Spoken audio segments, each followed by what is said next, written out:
Hola YouTube, bueno, hoy os voy a enseñar este ventilador marca SIP Turbo 350.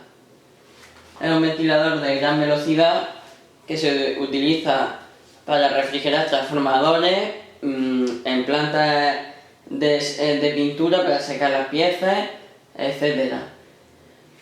Es muy robusto, como se puede apreciar, la rejilla es bien fuerte y tiene una gran velocidad. Vamos a darle a la primera.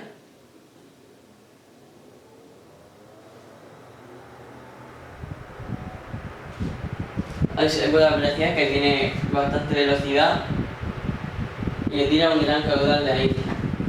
Le damos la segunda.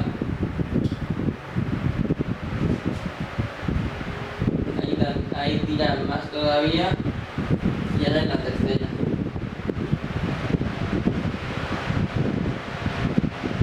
Mueve un gran caudal de aire porque ahora mismo aquí en la habitación, sin estar enfrente del ventilador, se nota el recirculamiento continuo del aire.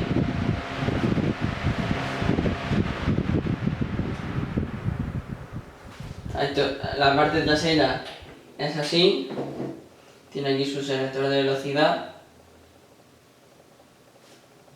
y trae una llave para poder soltar los tornillos y poder cabecearlo y luego apretar para que no se mueva. Voy a enseñaros la placa de características.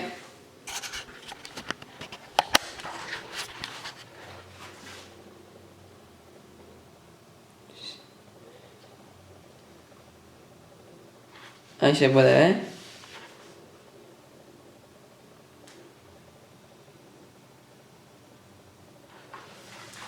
Es un modelo ya un poco antiguo, ya no se fabrica, pero de gran calidad.